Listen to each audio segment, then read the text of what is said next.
Hello everyone. So today I am going to teach you about the central nervous system or the nervous system of human body, and I'm going to give you just an overview which will be helpful for the people who are doing it for the first time or for those who want a quick review. So it will be an overview. And in this particular video, I am going to cover the introduction, the classification of the nervous system, and certain terminologies which are exclusive for this system. So let's start. On the board, I have a scheme, like a map of the nervous system, how it has been classified in human body. So let's have a look. So the nervous system has been classified into the central nervous system and the peripheral nervous system. The name is pretty much explaining what do we mean by each type. Like central means it must be in the center, right? And it must be the origin of everything, the center of everything. So you have to keep in mind that embryonically, the nervous system develops from a single tube. Okay, so the elements of the central nervous system are usually paired, like they are in the midline, and they are the direct origins from the neural tube. Okay, so imagine the neural tube as a straw, and that has a cranial end, like a head end, and a tail end. So this straw, as per the growth is occurring in the embryo, it keeps on increasing in length as well as its width. So the cranial end will grow faster than the caudal end of the neural tube. And then the cranial end will show multiple dilatations, multiple expansions, mostly 3 expansions. And then because the embryo is always lying in a transverse plane within the womb. So the embryonic disc is a transversely lying structure, and the neural tube is developing on top of the embryonic disc from the embryonic tissue. So the cranial end keeps on growing and expanding. It expands into up to 3 vesicles or 3 balloons. So it gets heavier than the caudal end, and then it gets bent. It bends down, okay? So if you imagine the embryo is lying in an erect posture, like us. So what is happening? It's the cranial end of the neural tube is like this, and that is the structures of the central nervous system which are present within the cranial cavity. So here, have a look. We have the central nervous system being composed of brain and the spinal cord. So they are in the center.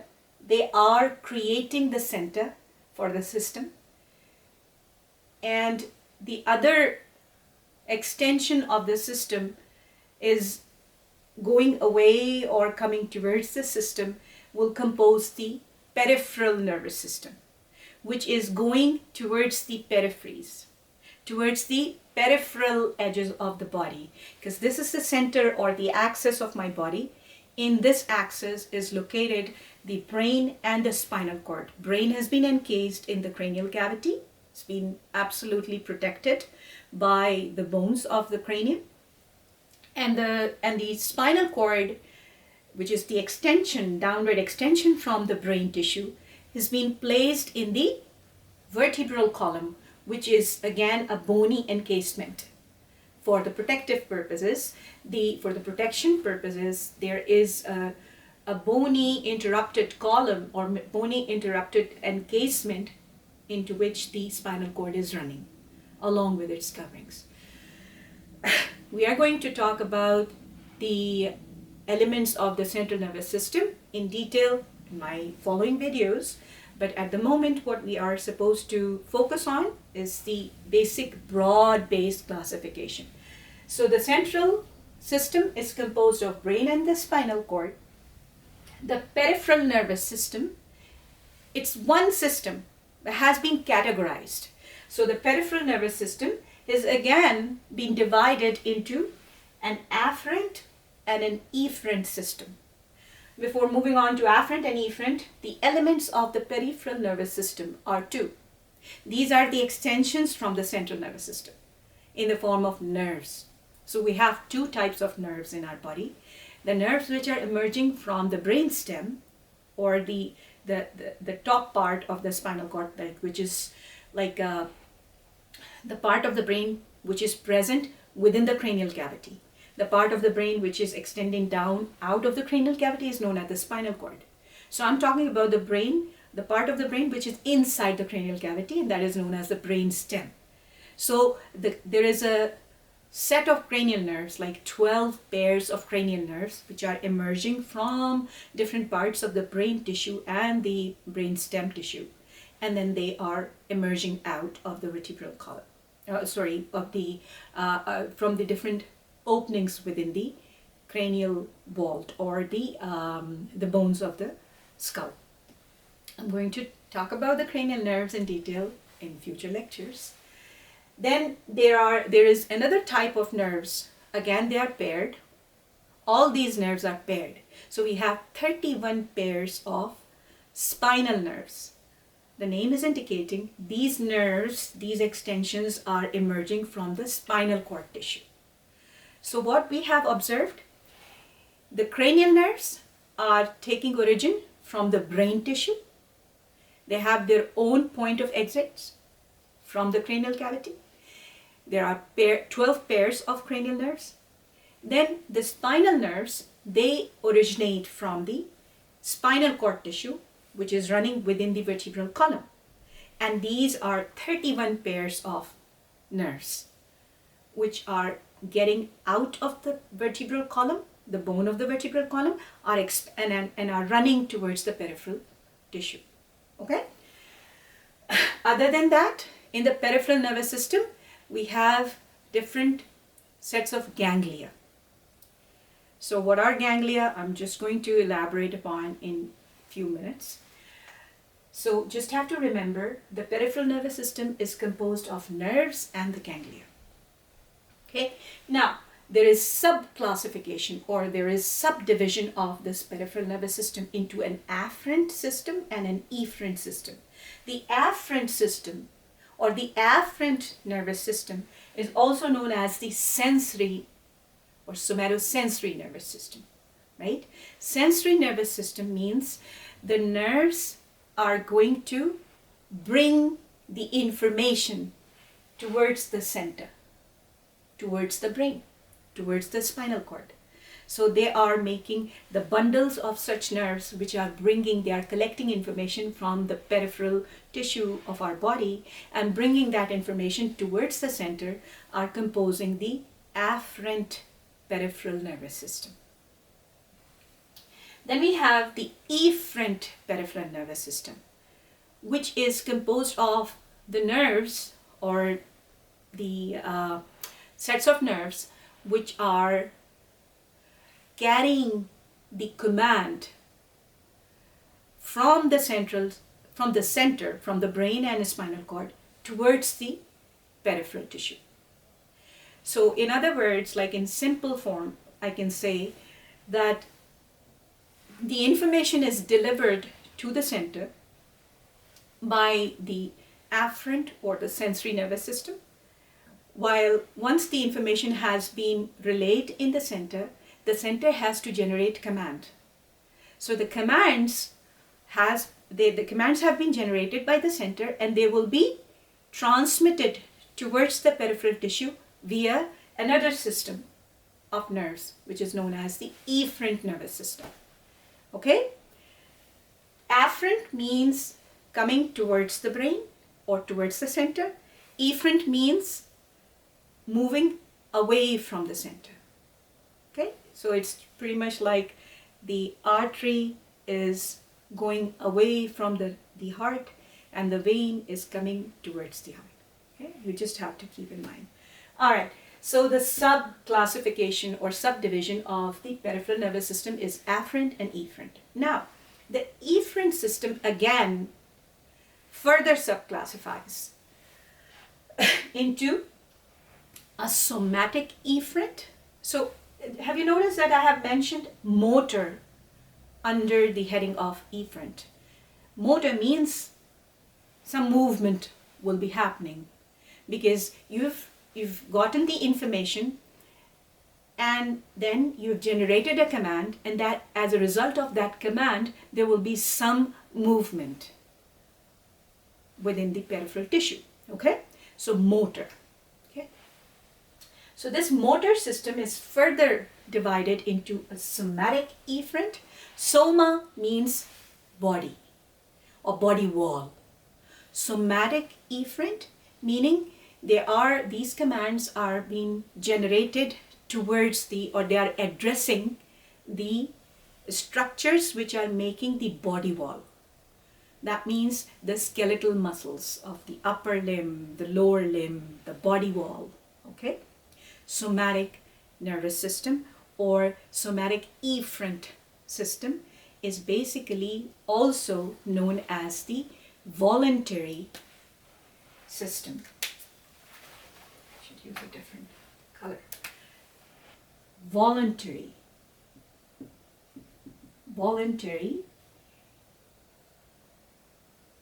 motor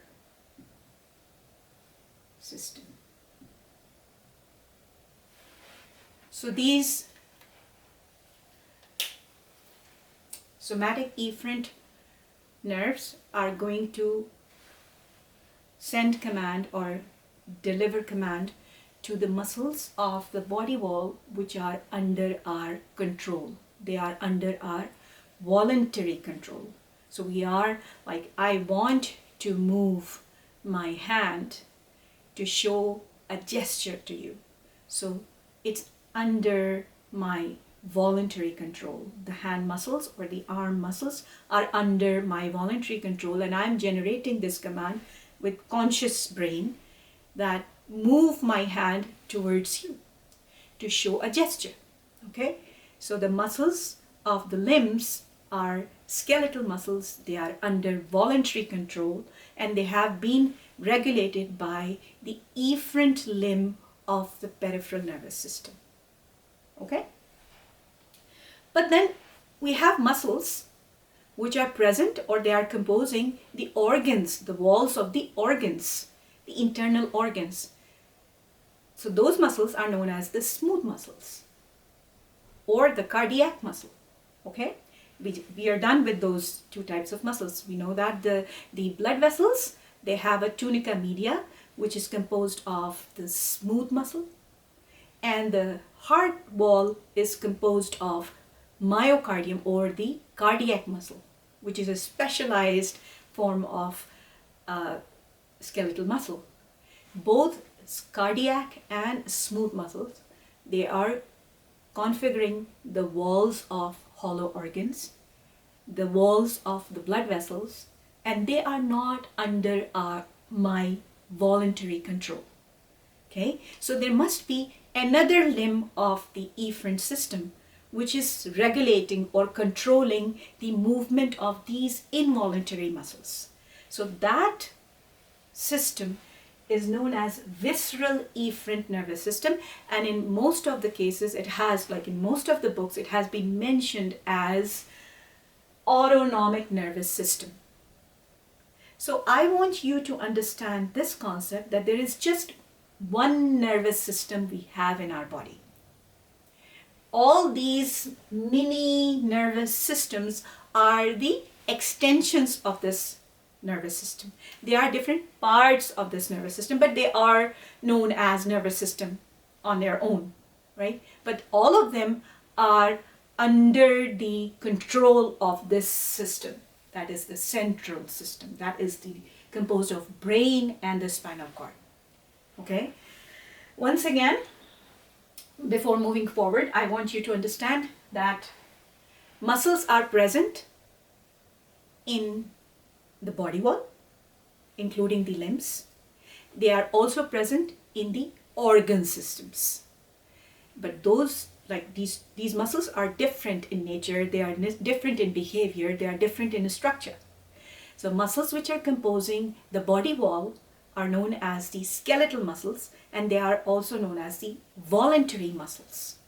They are under the control of somatic efferent nervous system, which is the extension of the peripheral nervous system. Okay? While the organs are lined by involuntary muscles. Those are, if we are talking about the heart, the cardiac muscle is involuntary. And then when we talk about the gastrointestinal tract, respiratory tract, urinary tract, all these hollow tubes of different systems, they are lined, and the blood vessels, of course, they are lined with smooth muscles, again involuntary in function, right? They are not under our voluntary control. So they are under the control of an extension or subdivision of the nervous system, which is known as the autonomic nervous system. And the autonomic nervous system, I am going to talk about it in detail in a separate video, but you just have to remember that this autonomic nervous system has two wings, a sympathetic and a parasympathetic.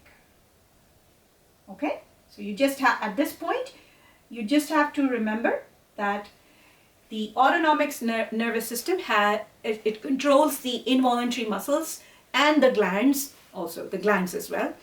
Involuntary muscles of the body and the glands of the body have been controlled by the autonomic nervous system via its two separate wings, sympathetic and parasympathetic.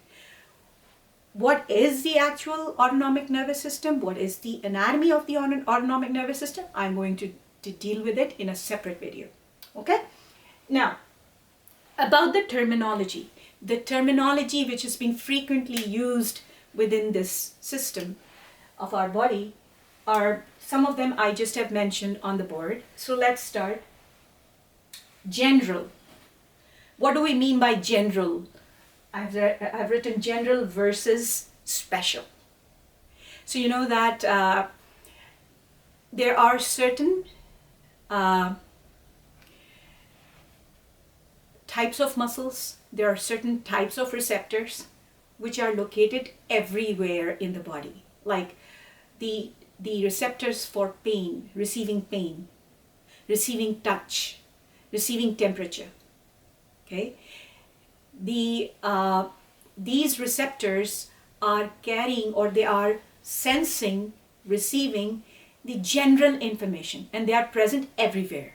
Okay, so the information that has been received by these receptors is known as general stimulus or general sensation. Okay, what about special? So we have special organs of sensation or sensory organs which are exclusively receiving a special type of sensory information. For example, the eyes. The retina of the eye is receiving light, information of vision. Okay? The ear, the internal ear cavity is having cochlea and the vestibular apparatus.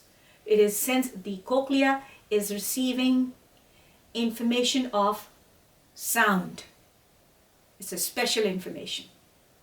The vestibular apparatus is receiving the information about the body positioning and balance. Again, a special information. Okay?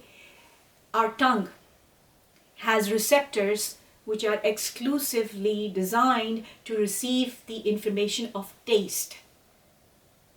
Okay? Gustatory information of taste. So these are they come under the category of special information, a special sensation, right? So our brain is receiving both types of information, general as well as special. You just have to remember that general information is relaying in the spinal cord and then moving up towards the brain. The special information is being, has been received by the receptors located in special organs and has been transferred or transmitted to certain areas of our brain directly. Okay, so that makes things a little bit more clear. Then what about somatic and visceral? I just have mentioned when I was talking about the efferent outflow, or sorry, the efferent peripheral nervous system. So somatic means anything making the body wall, closer to the body wall.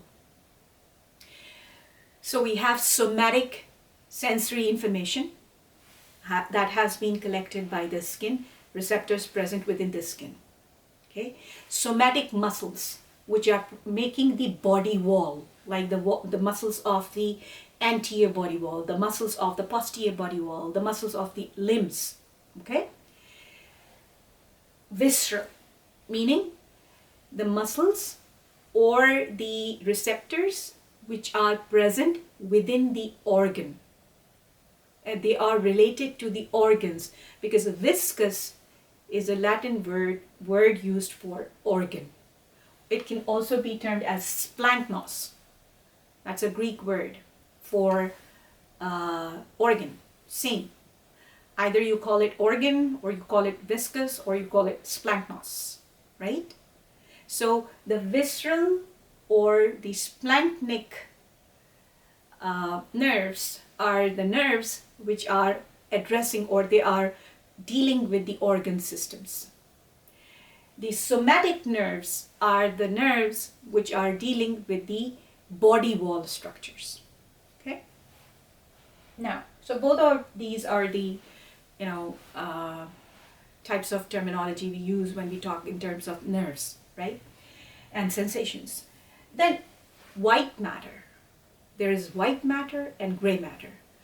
These white and gray matters, they are located in the central nervous system. They're not a part of the peripheral nervous system, because the peripheral nervous system, generally, broadly speaking, is composed of nerves, and the nerves are the extensions of the neurons. Okay, so there is no possibility of having a white matter or a gray matter. Okay, white matter is the collection of myelinated. Myelin is a protein which is whitish yellow in color, okay, creamy white in color, and that is forming a part of the brain and the spinal cord, which is appearing as whitish pale color. It's the collection of myelinated axons present within the central nervous system. That means within the brain and the spinal cord. White matter. What about the gray matter? The gray matter is the collection of unmyelinated axons as well as the cell bodies of the neurons. Okay? What is a neuron? How does it look like? How many parts does it have? I'm going to talk about it in my next video. All I want you to remember this definition, that gray matter is the collection of unmyelinated axons and the cell bodies of neurons that is present within the central nervous system, brain and the spinal cord. White matter is the collection of myelinated axons present within the brain and the spinal cord. Okay? Gray and white matter, these are the two terminologies you'll be using when you are talking about the central nervous system. Now, what is a ganglion? A ganglion, which has been mentioned here as well. So here, the peripheral nervous system is composed of nerves, two types of nerves, cranial as well as spinal, and the ganglia. What is a ganglion? A ganglion is a small button-shaped structure that is composed, if you dissect out a ganglion, you'll find out the collection of neuron cell bodies, like the gray matter in the central nervous system. Okay, it's a collection of neuron cell bodies. So a collection of neuron cell bodies outside the central nervous system is known as a ganglion. Okay? So we have multiple ganglia, which I'm going to talk about as we will move on to the details of the peripheral nervous system. Then, what about a nucleus or nuclei? So ganglia versus nuclei, or ganglion versus nucleus. A nucleus is a term, again a collection, a cluster of neuron cell bodies present within the central nervous system. So usually you will find the nuclei, the collection or clusters of cell bodies present within the brain, and that is different from the gray matter. Okay, gray matter is the myelinated axons, unmyelinated axons, and the neuron cell bodies. That is making, it's like a carpet, it's like a sheet, which is making the brain and the spinal cord. But the nuclei are an exclusive cluster of neuron cell bodies other than the gray matter, which are present within the central nervous system. I'll give you one example. You might have heard about the basal ganglia or basal nuclei, like the amygdaloid nucleus or the paraventricular nucleus. So these are just the examples, few examples. They are the specialized neuron cell body collection or clusters present within the brain tissue. Okay, while ganglia are the collection of neuron cell bodies outside the central nervous system. I hope you have understood. Then, what is a stimulus? The stimulus can be chemical in nature, it can be electrical in nature, environmental, you know. So, like for example, any signal which has been received by the receptor, has been received by the brain in the form of electrical wave, is a stimulus. It is capable of changing the state of the body or changing the state of that environment. Okay, like for example, the stimulus of pain, the stimulus of heat, the stimulus of cold. Sometimes there is increase in the level of carbon dioxide in our body. That acts like a stimulus. It triggers the centers in the brainstem to improve the breathing, to increase the rate of breathing, because the carbon dioxide is getting collected inside the body. Its normal level has been exceeded. So it's, in this case, a gas can bring about that chemical change. So that is a stimulus. Okay. Then there are a few other terminologies we use in our nervous system, like for example, all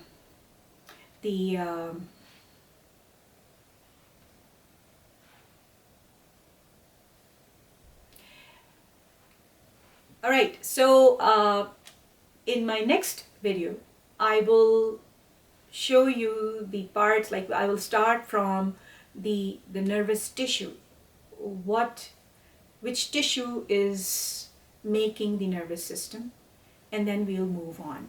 Okay, so far in this session I've covered the general broad based classification of the nervous system and certain terminologies we will be frequently using when we'll be talking about this system.